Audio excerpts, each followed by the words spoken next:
Hello दोस्तों, आज के वीडियो में हम यूपी डीएलएड थर्ड सेमेस्टर के प्रथम प्रश्न पत्र शैक्षिक मूल्यांकन क्रियात्मक शोध एवं नवाचार सब्जेक्ट के राजन सीरीज के लघुत्तरी प्रश्न को पढ़ेंगे। लघुत्तरी प्रश्न का ये तीसरा क्लास है। पिछला 2 क्लास हमने लघुत्तरी प्रश्न का पढ़ लिया था। तो आइए तीसरा क्लास शुरू करते हैं।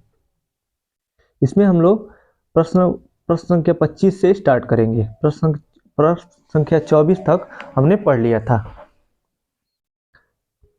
प्रश्न संख्या 25 है, क्रियात्मक शोध के विभिन्न चरणों को बताइए। उत्तर, क्रियात्मक शोध चरण। क्रियात्मक शोध के प्रमुख चरण निम्नांकित होते हैं। पहला है समस्या की पहचान, दूसरा है समस्या चुनने का कारण, तीसरा है क्रियात्मक परिकल्पना, चौथा है कार्यविधि, पांचवा है प्रदत्त विश्लेषण और छठवां है निष्कर्ष, सातवां है भावी कार्य योजना का निर्माण। अब क्या क्या होता है समस्या की पहचान। सबसे पहले आप समस्या की पहचान करते हैं कि क्या समस्या है कि जिस पे शोध कार्य करना चाहिए, तो ये हो गया। उसके बाद समस्या चुनने के कारण, किस कारण से उसको चुनते हैं कि इस पे शोध करना जरूरी है कि नहीं, उसका रीजन का पता लगाते हैं। फिर क्रियात्मक परिकल्पना मतलब होता है कि परिकल्पना मतलब होता है सकारात्मक कल्पना, निश्चित सकारात्मक कल्पना को ही निश्चित सकारात्मक तो परिकल्पना का सब पार्ट हो जाएगा। मतलब निश्चित कल्पना को ही परिकल्पना कहा जाता है। उसके बाद आप कल्पना करते हैं कि यही चीज़ हो सकता है, अनुमान लगाते हैं। फिर आप उस दिशा में कार्य करते हैं, कार्य विधि हो गया। फिर प्रदत्त विश्लेषण मतलब उसको छोटे छोटे टुकड़ों में करके उसको विश्लेषण करते हैं, उसके बारे में अध्ययन करते हैं। उसके बाद आप एक निष्कर्ष पे पहुंचते हैं। ये लास्टवा चरण होता है। ये होता है भावी कार्य योजना का निर्माण। ये है पुनः कार्य योजना का निर्माण दिया है। मतलब कि आप अगर जो सफल नहीं हो पाए, निष्कर्ष नहीं निकल पाया, तो फिर से उसको हम योजना बनाते हैं और फिर से उस पर काम करते हैं। तो ये अगला चरण दिया हुआ है। अगर जो ये नहीं हो पाया, निष्कर्ष तक नहीं पहुंचे ना, तब सातवां की जरूरत पड़ती है। तो सबके बारे में डिटेल में भी पढ़ते हैं, डिटेल दिया हुआ है। हमने थोड़ा सा जान लिया कि कौन सा क्या होता है। अब आगे तो सब दिया हुआ है। पहला है समस्या की पहचान। क्रियात्मक शोध के अंतर्गत सर्वप्रथम समस्या की पहचान की जाती है। समस्या की पहचान करते समय निम्नलिखित को ध्यान में रखना चाहिए। पहला है समस्या का शोधकर्ता के कार्य से सीधा संबंध होना चाहिए, क्यों वो जो समस्या है वो शोधकर्ता यानी शिक्षार्थी का ही हो समस्या। किसी भी समस्या पे हम शोध कार्य नहीं स्टार्ट कर देंगे, तो ऐसा होना चाहिए। दूसरा है समस्या का समाधान स्वयं शोधकर्ता द्वारा होना चाहिए। तो फिर शोध करने से क्या फायदा होगा, शोधकर्ता ना करे, शिक्षार्थी ना करे तो सीखेगा कैसे वो। तीसरा है समस्या का समाधान कम समय में होना चाहिए, समय का ध्यान रखना चाहिए। दूसरा है समस्या चयन के कारण। इसमें है समस्या के चयन के उपरांत शोधकर्ता समस्या के कारणों को जानने का प्रयत्न करता है तथा कारणों के लिए साक्ष्य भी एकत्रित करता है। तीसरा है क्रियात्मक परिकल्पना। समस्या समाधान का प्रस्तावित उत्तर ही क्रियात्मक परिकल्पना कहलाता है। जब समस्या का समाधान किया जाता है तो उसके लिए परिकल्पना का निर्माण जरूरी है। परिकल्पना मतलब होता है निश्चित कल्पना। निश्चित कल्पना मतलब निश्चित अनुमान। आप अनुमान लगाएंगे तभी तो कल्पना करेंगे।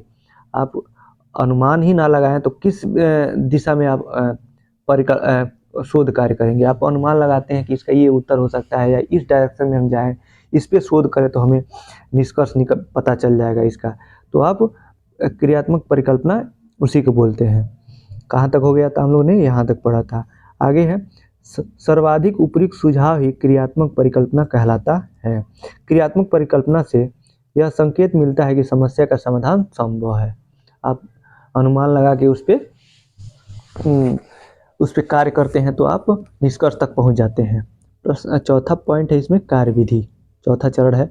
चौथे चरण में यह उल्लेख किया जाता है कि न्यायाधीश का चयन किया गया। इससे समय सीमा का निर्धारण भी किया जाता है। प्रदत्त संग्रह किस प्रकार किया जाना है, उसकी रूपरेखा भी निश्चित की जानी है। क्या प्रदत्त संग्रह में साक्षात्कार प्रश्नावली अभिलेखों की सहायता कैसे लेनी है, ये सारे जो भी कुछ है ये कार्य विधि में ही आता है। इन सभी विधियों का निर्धारण इस कार्य विधि के अंतर्गत किया जाता है। पांचवा है प्रदत्त विश्लेषण। इस चरण में शोध के पूर्व की स्थिति एवं शोध के पश्चात की स्थिति का तुलनात्मक अध्ययन किया जाता है। प्राप्त पद्धतियों की सांख्यिकीय विश्लेषण किया जाता है। विश्लेषण मतलब होता है उसका विस्तृत अध्ययन छोटे छोटे खंडों में तोड़ के, इसका यही अर्थ होता है। तो यहाँ पे आप तुलनात्मक अध्ययन करते हैं। सबसे पहले पता लगाते हैं कि क्या था उसका शोध से पहले की स्थिति क्या थी उस विषय में, और शोध के बाद की स्थिति क्या है। जब दोनों में तुलना होता है तो अंतर आता है, इसका मतलब शोध हुआ है, शोध हुआ है, निष्कर्ष तक हम पहुँचे हैं।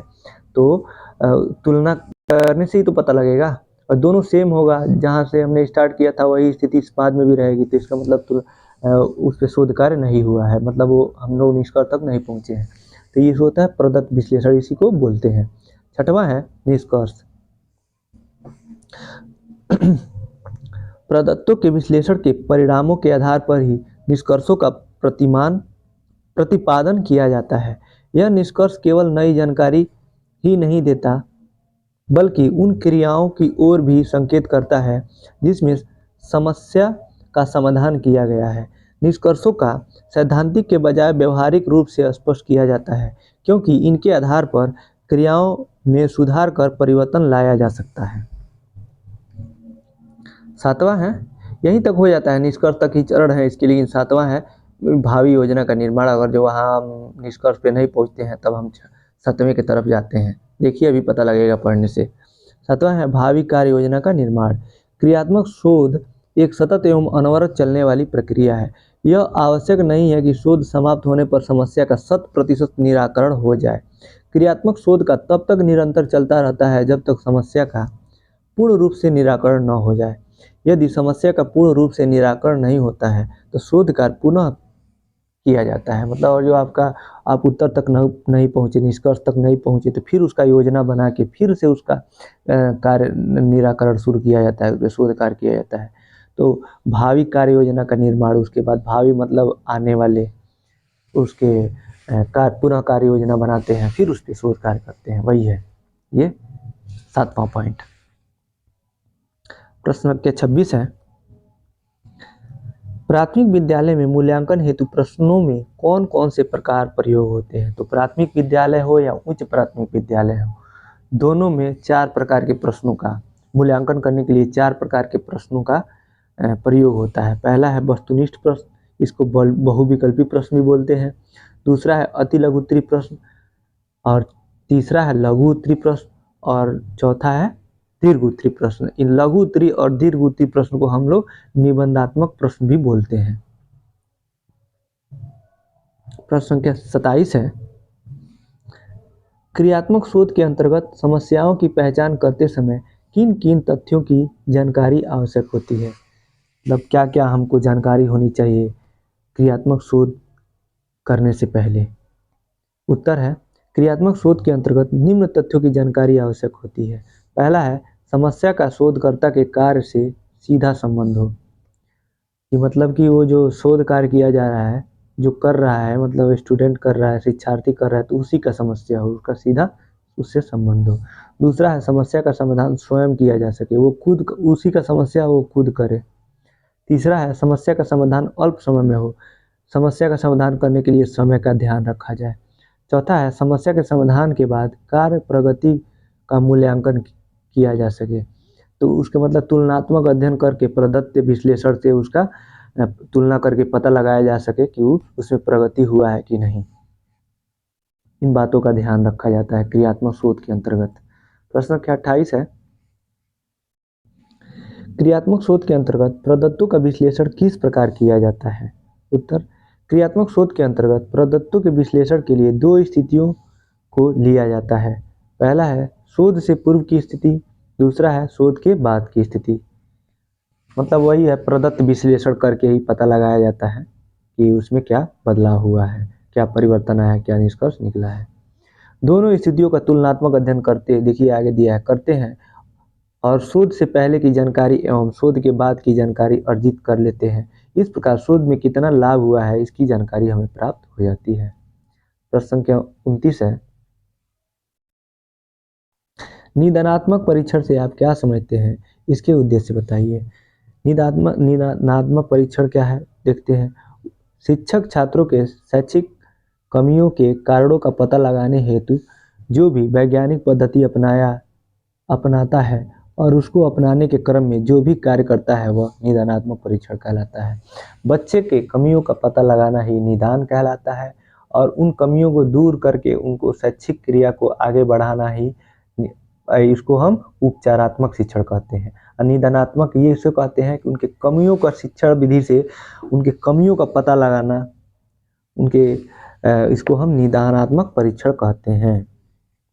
अब आगे दिया है निदानात्मक परीक्षण के उद्देश्य क्या है। पहला है शिक्षण अधिगम की परिस्थितियों को प्रभावशाली बनाना, तो उनके अधिगम को प्रभावशाली बनाना। दूसरा है समस्याओं के समाधान संबंधी कारणों की जानकारी प्राप्त करने के लिए उपायों में सहायता करना। आपको समझ में आ रहा होगा। तीसरा है प्रश्न, उपचारात्मक शिक्षण क्या है, इससे होने वाला लाभ बताइए। उपचार, वहाँ निदानात्मक था, ये उपचार, वहाँ भी निदानात्मक में ही हमने आपको उपचारात्मक बताया था। लेकिन फिर देखिए यहाँ पे उपचारात्मक शिक्षण शैक्षिक रूप से पिछड़े बालकों के लिए उपयोग होता है। इस शिक्षण के अंतर्गत बालकों के कठिनाइयों को ज्ञात कर उनका निवारण किया जाता है। मेन यही है कि बच्चों के कमियों का पता लगाया जाता है, उनको दूर करते हुए उनको निवारण करके शिक्षण कार्य करना ही उपचारात्मक शिक्षण कहलाता है। आगे है उपचारात्मक शिक्षण केवल कक्षा 2 तथा 3 के बच्चों के लिए है। आप देखिए, आप बीटीसी आप अच्छे से कर लेते हैं तो सीटेट और सुपर टेट में कोई दिक्कत नहीं है। एक सीटेट का प्रश्न भी है कि उपचारात्मक शिक्षण किस किस क्लास के बच्चों के लिए है, तो 2। ये भी आप जो छोटा छोटा फैक्ट आता है इसको आप याद रखेंगे हमेशा। कक्षा 2 और 3 के लिए उपचारात्मक शिक्षण का प्रयोग किया जाता है। अब आगे है उपचारात्मक शिक्षण के अंतर्गत केवल भाषा एवं गणित से संबंधित कठिनाई को दूर, ये भी एक प्रश्न है कि उपचारात्मक शिक्षण से किस प्रकार के कठिनाइयों का दूर किया जाता है। तो ऑप्शन कई रहेगा, वहाँ ईवीएस भी रहेगा वहाँ पे, और एक उसमें ऑप्शन रहेगा भाषा और गणित, तो इसको आप टिक कर देंगे। ये भी आपको तैयार होना चाहिए, मतलब आप ध्यान से पढ़िए जो भी पढ़िए। तो लाभ है इससे, पहला है इससे छात्रों में उपस्थित कठिनाइयों का पता चल जाता है तथा उनका निराकरण हो जाता है। यही तो इसी को तो बोलते हैं, तो ये हो जाता है, इसका ये पहला लाभ है। दूसरा है इससे छात्रों का मानसिक विकास किया जाता है। तीसरा है इसके उपयोग से शिक्षण प्रक्रिया प्रभावशाली होती है, मतलब बच्चे का कठिनाई दूर होता जाता है और सीखता जाता है, दूर होता जाता है उसकी कठिनाई, बार बार हम करते जाते हैं उपचारात्मक शिक्षण और बच्चा सीखता जाता है, तो उसकी शिक्षण प्रक्रिया प्रभावशाली बनती है इससे। प्रश्न क्या 31 है, उत्तम प्रश्न पत्र बनाने की विधियों का वर्णन कीजिए। अब यहाँ दिया है, एक जगह और ये आया था, पिछले क्लास में आया था, तो हम लोगों ने सोचा था डिटेल में देगा लेकिन नहीं दिया था, यहाँ पे दिया है। उत्तम प्रश्न पत्र बनाने की प्रमुख विधियाँ इस प्रकार है। पहला है नमूना तैयार करना, दूसरा है ब्लूप्रिंट तैयार करना, कि मतलब प्रश्नों को उनके नंबरों में बांटना, पहले आप नमूना बनाएंगे। तीसरा है प्रश्न बनाना, प्रश्न आप बनाएंगे कि 10 प्रश्न बना रहे हैं चाहे 15 बना रहे हैं तो प्रश्न को लिखेंगे, बनाएंगे। तीसरा है प्रश्न पत्र का संपादन, संपादन में एडिटिंग होता है, उसमें एडिट करना, कुछ संशोधन करना हो तो आप उसको संपादन बोलते हैं। पांचवा है अंक तालिका एवं अंक प्रणाली तैयार करना, अंक को डिवाइड करके आप उसकी तालिका बनाएंगे। छठवां है प्रश्नों के क्रम से प्रश्न पत्र का विश्लेषण करना, उनको क्रम से उनके बारे में देखना कि बच्चे के लिए उचित है कि नहीं, और बच्चा के लिए ये उद्देश्य पूर्ण है कि नहीं, उसके रिलेवेंट है कि नहीं, उसके लिए उसका विश्लेषण करना है। अब एक एक बारे में डिटेल में दिया है तो इसमें ही पढ़ लेते हैं। पहला है नमूना तैयार करना। प्रश्न पत्र बनाने हेतु यह प्रथम चरण है, इसमें निम्न बातों को ध्यान में रखा जाता है। पहला है उद्देश्य, अर्थात उन लक्ष्यों का चयन करना जिनका परीक्षण करना है और महत्व के दृष्टिकोण से उनके अंक निश्चित करना, उनको अंक को लिखना। दूसरा है विषय वस्तु के विभिन्न पक्षों की ओर ध्यान देना, विषय उनके विभिन्न पक्षों को मतलब कि उनके सभी पक्षों का ध्यान में रखना चाहिए, ज्ञानात्मक, भावात्मक और क्रियात्मक। तीसरा है वस्तुनिष्ठ प्रश्न, अति लघु उत्तरीय प्रश्न, लघु उत्तरीय प्रश्न तथा दीर्घ उत्तरीय प्रश्नों को शामिल करना, सभी प्रश्नों को शामिल करना, किसी एक ही टाइप से उनका मूल्यांकन ना हो।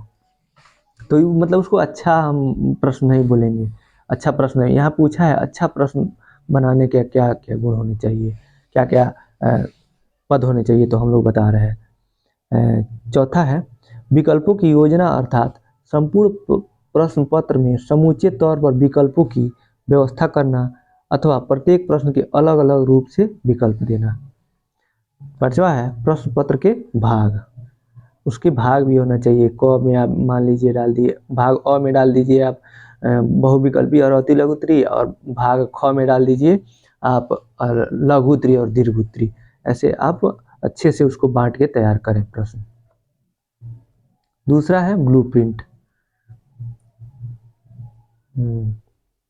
दूसरा है ब्लूप्रिंट की तैयारी। ब्लूप्रिंट मतलब होता है प्रश्न पत्र के उपयुक्त ढांचे को ब्लूप्रिंट से में ठोस रूप दिया जाता है। इसमें तीन बातें शामिल होती हैं। पहला है उद्देश्य, दूसरा है विषय वस्तु जिसकी परीक्षा होनी है, तीसरा है प्रश्नों के प्रकार।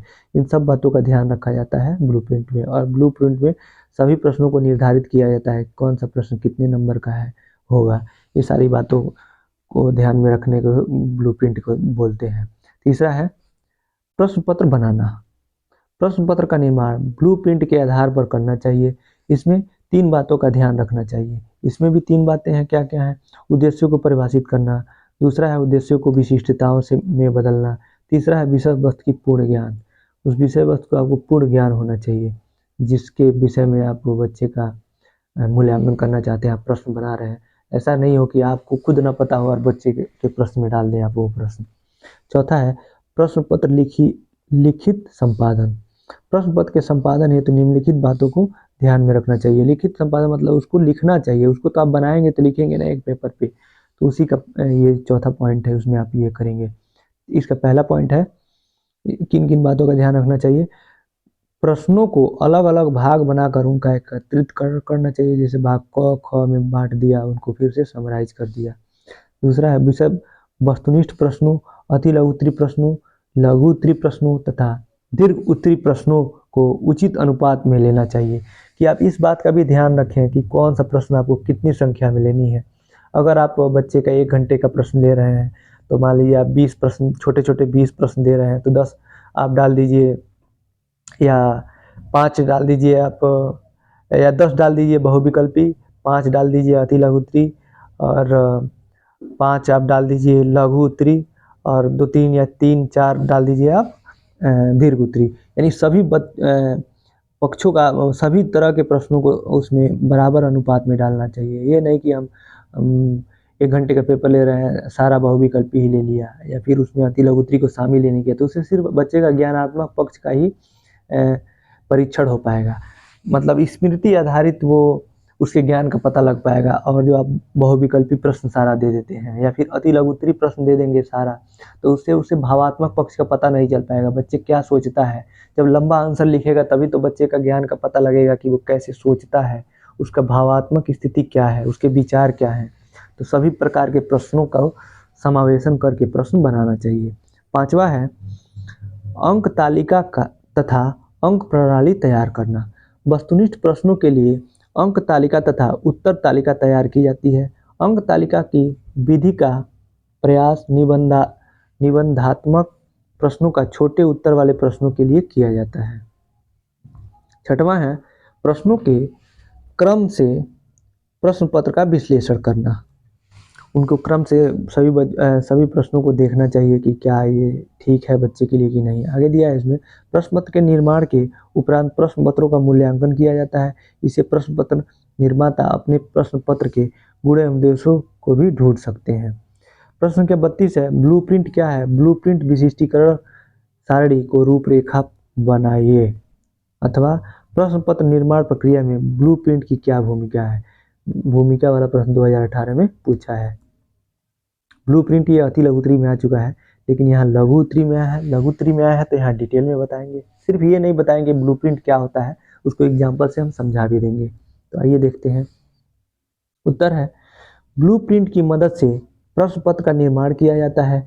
बिना ब्लूप्रिंट के प्रश्न पत्र निर्माण नहीं किया जा सकता है। यदि ब्लूप्रिंट के बिना प्रश्न पत्र का निर्माण होता है तो वह उत्तम प्रश्न पत्र नहीं होता है। ब्लूप्रिंट प्रश्न पत्र निर्माण की आधारशिला है।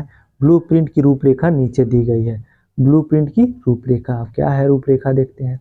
ब्लूप्रिंट का मतलब यही होता है कि सभी प्रश्नों का समान मात्रा में अनुपात हो आपके क्वेश्चन पेपर में। आप सभी पाठों को ध्यान में रखते हुए समान नंबर सभी आप चैप्टर में बांट दें और बच्चे का असेसमेंट करें, तो उसको हम लोग ब्लूप्रिंट कहते हैं, और उससे बच्चे का सही मात्रा में उसका मूल्यांकन हो पाएगा। इसको छोटा करके पूरा एक बार देख लेते हैं जिससे स्पष्ट हो जाएगा। देखिए आप ब्लूप्रिंट में क्या है। ब्लूप्रिंट का रूपरेखा है, एक तरफ दिया है शैक्षणिक उद्देश्य, भार और प्रश्नों के प्रकार। इसमें प्रश्नों के शैक्षणिक उद्देश्य में ज्ञानात्मक ज्ञानात्मक है, बोधात्मक है, अनुप्रयोग है,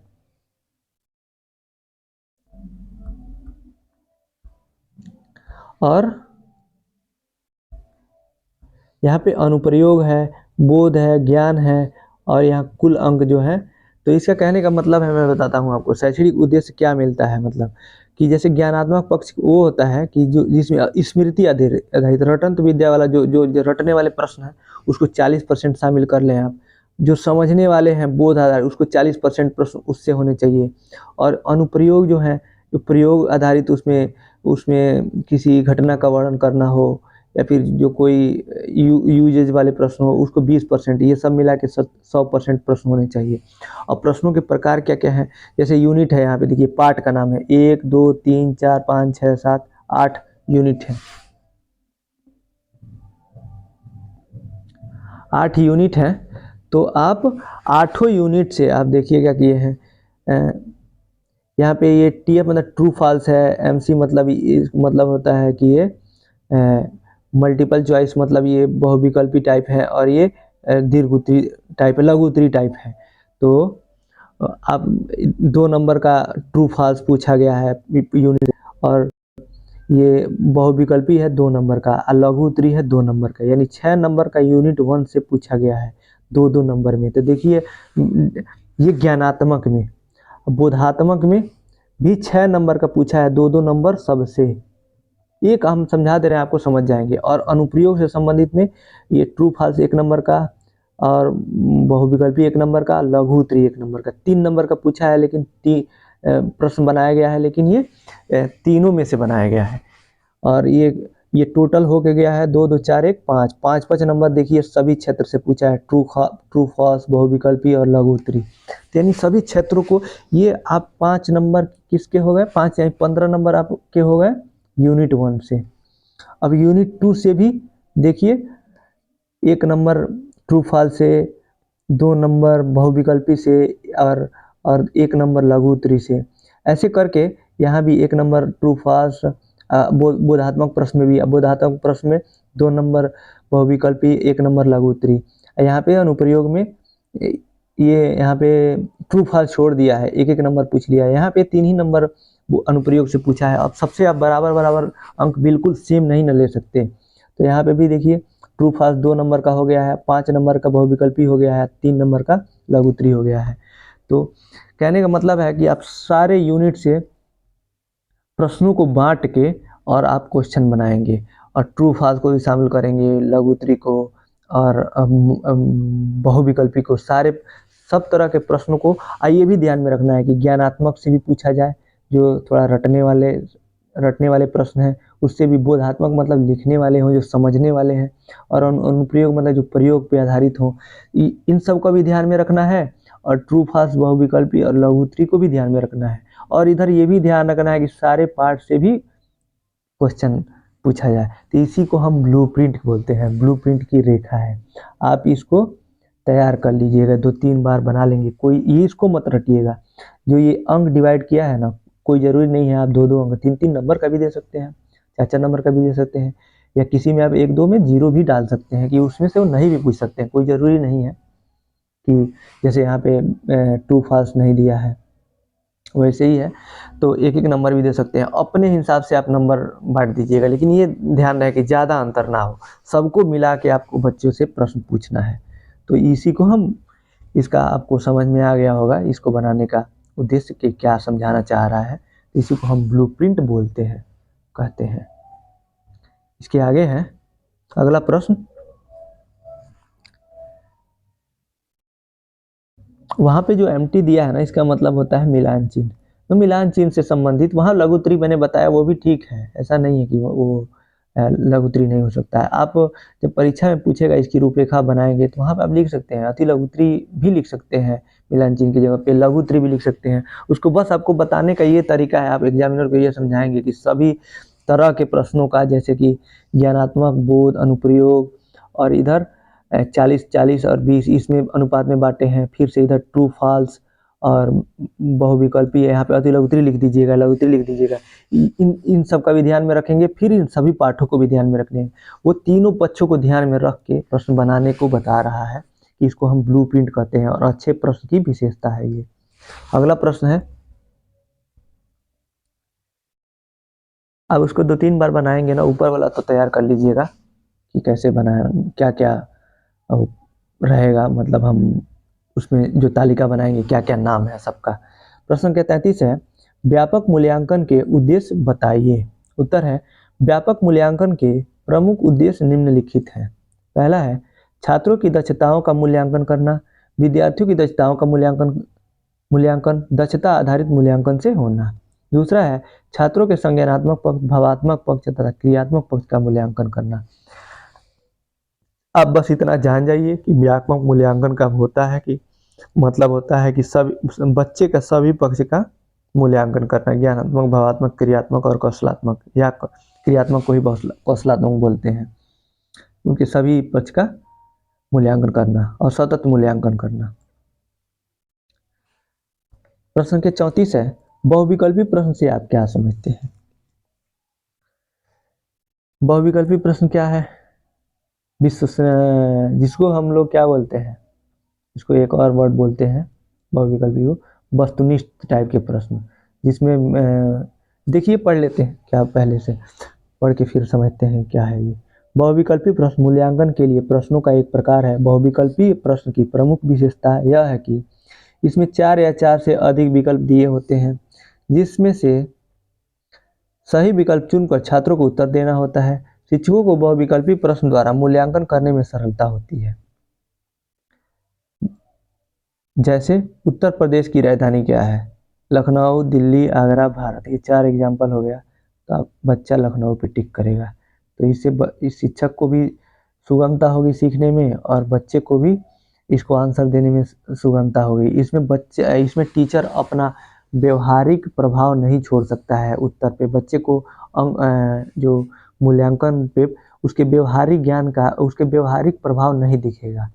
इस पे जो बच्चा सही करेगा, लखनऊ मारेगा, टिक करेगा, उसको नंबर मिलेगा, जो नहीं टिक करेगा उसको नंबर नहीं मिलेगा। टीचर चाह के अपनी तरफ से बच्चे को अच्छा नंबर, ज़्यादा नंबर या कम नंबर नहीं दे सकता है। इसी को बहुविकल्पी टाइप का प्रश्न कहते हैं। इसको जरूर शामिल करना चाहिए हम अपने असेसमेंट में, यानी मूल्यांकन में, बच्चे के मूल्यांकन में। प्रश्न संख्या 35 है, वाक्य पूर्ति वाले प्रश्नों से आप क्या समझते हैं। उत्तर, वाक्य पूर्ति वाले प्रश्नों के माध्यम से शिक्षक छात्रों का मूल्यांकन आसानी से कर सकता है। वाक्य पूर्ति वाले प्रश्नों से में किन्हीं एक निश्चित स्थान पर अपूर्णता होती है, जिसमें छात्र सही उत्तर भरकर अंक प्राप्त करते हैं। वही वाक्य पूर्ति मतलब फिल इन द ब्लैंक, खाली स्थान को भरना रहता है, यही बताया है। जैसे है उत्तर प्रदेश के मुख्यमंत्री हैं, क्या है, कौन है, तो बीच में भरना है, तो बच्चा भरेगा योगी आदित्यनाथ। तो इससे भी बच्चे का मूल्यांकन बहुत आसानी से किया जा सकता है, कुछ खास नहीं है ये। प्रश्न संख्या 36 है, मूल्यांकन तथा परीक्षण के विभिन्न प्रकारों का वर्णन कीजिए। विद्यालय में परीक्षा की विभिन्न स्थितियों की विवेचना कीजिए अथवा प्रश्नों के प्रकार को स्पष्ट कीजिए। ये प्रश्न 2019 में पूछा हुआ है। उत्तर, मूल्यांकन के प्रकार। मूल्यांकन एक सतत चलने वाली प्रक्रिया है।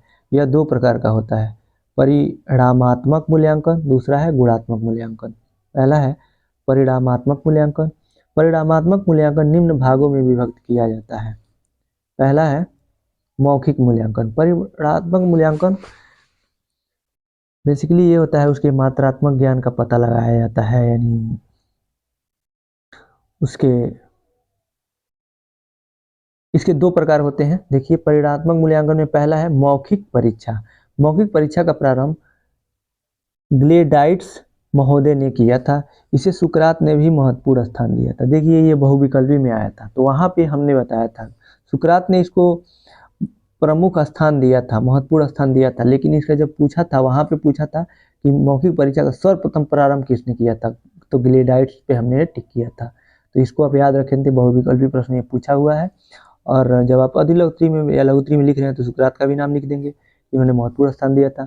आगे है, इसके अंतर्गत छात्रों में से मौखिक रूप से प्रश्न पूछकर उनके ज्ञान, अभिव्यक्ति की क्षमता एवं उसके आत्मविश्वास को परखा जाता है, यानी पूछ के पता लगाया जाता है। दूसरा है व लिखित परीक्षा। वर्तमान समय में लिखित परीक्षा अत्यधिक प्रचलित है। इसके अंतर्गत 4 प्रकार के प्रश्न आते हैं। पहला है वस्तुनिष्ठ, दूसरा है अति लघु उत्तरीय प्रश्न, तीसरा लघु उत्तरीय प्रश्न और चौथा है दीर्घ उत्तरीय प्रश्न। ये लिखित प्रश्न के अंतर्गत आते हैं। 100 है प्रायोगिक परीक्षा। ये सब किसके पार्ट है? परिणामात्मक परीक्षा के पार्ट है, ये याद रखिएगा। प्रायोगिक परीक्षा, प्रायोगिक परीक्षा मुख्यतः करके सीखने पर आधारित है। प्रायोगिक मूल्यांकन को 2 भागों में विभक्त किया जाता है। करके सीखने में मतलब कि प्रैक्टिकल होता है, जो करके ही तो सीखते हैं, तो इस पर आधारित होता है। पहला है आंतरिक प्रयोग, दूसरा है बाह्य प्रयोग। आंतरिक प्रयोग मतलब होता है प्रैक्टिकल करते हैं, आप कैसे करते हैं उस पर नंबर मिलता है। बाह्य प्रयोग मतलब आपको वाइवा जो होता है तो उसको बोला गया है, बाह्य प्रयोग देखा जाता है बच्चे का। दूसरा है गुणात्मक मूल्यांकन। गुणात्मक मूल्यांकन को निम्नलिखित भागों में बांटा गया है। पहला है जांच सूची और स्तरमाप। जांच सूची का उपयोग छात्र के प्रयोगात्मक ज्ञान, अभिवृत्ति, रुचियों, अवधारणाओं तथा मूल्यांकन के संबंध में उपलब्धियों का पता लगाने के उद्देश्य से किया जाता है। स्तर माप के द्वारा यह जाना जाता है कि किसी छात्र के कुछ विशिष्ट गुणों के संदर्भ में अन्य विद्यार्थियों एवं शिक्षार्थियों पर क्या प्रभाव पड़ा है। वह है निरीक्षण। इसे अवलोकन भी कहते हैं। अवलोकन को व्यवस्थित करने के लिए अवलोकनकर्ता चेकलिस्ट, अवलोकन चार्ट, मापनी परीक्षण आदि उपकरणों का प्रयोग कर सकते हैं। निरीक्षण मतलब यही होता है कि आप अवलोकन बच्चे का देखते हैं, देख के पता लगाते हैं कि उसको कि बच्चा कैसे सीख रहा है, क्या सीख रहा है। पोर्टफोलियो का आप जांच कर सकते हैं, इसमें बच्चे का जो पोर्टफोलियो बनता है। 100 है घटनावृत्ति। घटनावृत्ति किसी विद्यार्थी के जीवन की सार्थक घटना विवरण क्रिया हो सकती है। जैसे आप प्रश्न दे सकते हैं बच्चे का, पूछ सकते हैं कि आपके जीवन में कोई एक ऐसा घटना बताइए, किसी से संबंधित आप पूछ के उसका वर्णन करने को बोल सकते हैं। इसे आप पता लगा सकते हैं, उसको एक्सप्लेन करने की उसकी व्याख्यात्मक शैली कैसी है, ये पता लग सकता है उसके। साक्षात्कार। 2 है साक्षात्कार। शिक्षा के क्षेत्र में छात्रों की शैक्षिक उपलब्धियों का मापन करने हेतु किए जाने वाले साक्षात्कार को मौखिक के नाम से जाना जाता है। इसके अंतर्गत छात्र को आमने सामने बैठाकर मूल्यांकन किया जाता है। साक्षात्कार मतलब होता है इंटरव्यू। आप सामने बैठा कर उससे पूछ रहे हैं उसके बारे में, उसकी पर्सनालिटी डेवलपमेंट को, पर्सनालिटी को पता लगाया जाता है बच्चे का साक्षात्कार द्वारा कि बच्चे का पर्सनालिटी कैसा है। परीक्षण के प्रकार। मुख्यतः परीक्षण निम्नलिखित प्रकार का होता है। पहला है निबंधात्मक परीक्षण। निबंधात्मक में देखते हैं। निबंधात्मक परीक्षण को परंपरागत परीक्षण भी कहा जाता है। परीक्षक के संदर्भ में निबंधात्मक प्रश्न बनाना सुविधाजनक है। यह अंकन के लिए भी सुविधाजनक है। इसमें न्यूनतम उत्तीर्ण अंक प्राप्त करने की सुविधा होती है। इसमें अति लघु उत्तरीय तथा दीर्घ उत्तरीय प्रश्न पूछे जाते हैं। तो निबंधात्मक में तो दीर्घ उत्तरीय और अति लघु उत्तरीय और दीर्घ उत्तरीय आएंगे। इसमें बड़े बड़े आंसर होते हैं, उनसे लिखवाए जाते हैं, जिससे उनके भावात्मक पक्ष को पता लगता है। निबंधात्मक परीक्षण की सीमा क्या क्या है? पहला है विस्तृत पाठ्यक्रम का प्रतिनिधित्व तो नहीं हो पाता है। दूसरा है परीक्षा में अधिक समय लगता है। जब बड़े बड़े आंसर लिखे जाएंगे उसमें तो समय तो अधिक लगेगा ही। तीसरा है विश्वसनीयता तथा वैधता की सीमा कम होती है। इसमें जब आप लघु उत्तरीय और दीर्घ उत्तरीय लंबे लंबे आंसर देने होते हैं, उसमें आप विचार पता करते हैं बच्चे का, इसके बारे में बच्चा क्या सोचता है, बच्चे क्या सोचते हैं। तो सभी बच्चे अलग अलग सोचते हैं, तो सबका अलग अलग आंसर होगा। हर बारी अलग आंसर वो दे सकता है। इसमें वो आपका भाव देना होता है, तो भाव तो हर बार उसको याद रहेगा नहीं कि पिछली बार हमने क्या दिया था। तो इसमें विश्वसनीयता का अभाव होता है, वही लिखा है। दूसरा है निबंधात्मक परीक्षण की सीमा में दूसरा क्या है? वस्तुनिष्ठ परीक्षण। इसमें वस्तुनिष्ठ प्रश्नों का परीक्षण किया जाता है। वस्तुनिष्ठ परीक्षण के अंतर्गत निम्नलिखित प्रश्न पूछे जाते हैं। पहला है सत्य असत्य प्रश्न, बहुविकल्पी प्रश्न, मिलान प्रश्न, रिक्त स्थान की पूर्ति आदि वाले प्रश्न। मतलब ये एक एक वर्ड लिखना है या मिलान करना है, सत्य असत्य बताना है, ये सब वस्तुनिष्ठ प्रश्नों के अंतर्गत आते हैं। इस परीक्षण में भाषा व सुलेख महत्वपूर्ण स्थान नहीं रखता है। इसमें अनुमान से प्रश्नों के उत्तर दिए जाते हैं। यह अधिक विश्वसनीय तथा वैध परीक्षण माना जाता है। वैध विश्वसनीय होता है कि इसमें आंसर चेंज नहीं होता है और जो जितना करता है उतना पाता है। इसमें टीचर का अपना स्वाभाविक पक्षपात नहीं दिखता है। परीक्षाएं सतत मूल्यांकन को दृष्टिगत रखते हुए परिषदीय विद्यालयों के प्राथमिक व उच्च प्राथमिक विद्यालयों में शिक्षा हेतु निम्नलिखित परीक्षाएं संपन्न होती हैं। पहला है सत्र परीक्षाएं। प्रथम सत्र अगस्त माह के प्रथम सप्ताह में। जो प्रथम सत्र परीक्षा होता है वो अगस्त महीने के प्रथम सप्ताह में होता है। परीक्षाओं के बारे में बताना है कि कब कब परीक्षाएं होती है। परिषदीय विद्यालय, परिषदीय विद्यालय का मतलब 1 से 8 तक का सरकारी विद्यालय, यूपी का, मतलब यूपी के बारे में पढ़ रहे हैं तो यूपी का ही पढ़ेंगे हम लोग। दूसरा है द्वितीय सत्र परीक्षा, दिसंबर माह के प्रथम सप्ताह में होता है। और तीसरा जो परीक्षा होता है अर्धवार्षिक परीक्षा होता है अक्टूबर माह में। और जो चौथा परीक्षा होता है वो वार्षिक परीक्षा होता है मार्च माह में। मार्च में होता है वार्षिक परीक्षा, इसको हम योगात्मक परीक्षा भी कहते हैं। फिर से अप्रैल से नए सेशन का स्टार्ट हो जाता है, नया सेशन स्टार्ट होता है। अप्रैल और मई 2 महीने क्लास चलते हैं। फिर जून में छुट्टी हो जाता है गर्मी का। फिर उधर जुलाई से अगला क्लास चालू हो जाता है। फिर अगस्त, सितंबर, फिर अक्टूबर में, फिर अगस्त में, जुलाई छोड़ के फिर अगस्त में प्रथम सत्र परीक्षा होता है। यही क्रम चलता रहता है। परीक्षाओं का अंक निर्धारण, कैसे कैसे अंक दिए जाते हैं और लास्ट में कैसे जुड़ते हैं। देखिए प्रथम जो सत्र परीक्षा होता है इसको तिमाही परीक्षा बोलते हैं। ये 10 अंक का होता है जो जुड़ता है योगात्मक परीक्षा में, मतलब वार्षिक में जुड़ेगा, 10 अंक का होता है। द्वितीय सत्र परीक्षा होता है ये 10 अंक का होता है। जो अर्धवार्षिक परीक्षा होता है जो वर्ष के बीच में लिया जाता है उसको 30 अंक का होता है। तो 30, 20, 50 ये हो गया। और वार्षिक परीक्षा 50 अंक का होता है। ये दोनों मिलके 100 हो गया। 100 अंक का बच्चे का हर विषय का पेपर होता है और ये सब अंक जुड़ते हैं लास्ट में और उससे उसका रिजल्ट तैयार होता है। तो आज का वीडियो ये कैसा लगा आप कमेंट बॉक्स में बताइएगा। अभी इसमें है ये हम लोग लघुत्री में अभी 2-3 क्लास होने हैं, तब जाके लघुत्री प्रश्न खत्म होगा, क्योंकि ये पेपर है जो 50 नंबर का है, 2 घंटे का पेपर होता है।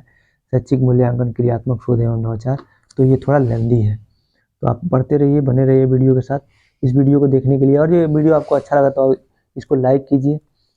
आप देखते हैं वीडियो लेकिन सब्सक्राइब नहीं करते हैं तो शेयर कीजिए अपने दोस्तों के साथ और चैनल को सब्सक्राइब कर लीजिए। ये वीडियो आपको अच्छा लगा तो आप इसको सब्सक्राइब कीजिए, अपने दोस्तों के साथ शेयर कीजिए। इस वीडियो को देखने के लिए आपको बहुत बहुत धन्यवाद दोस्तों।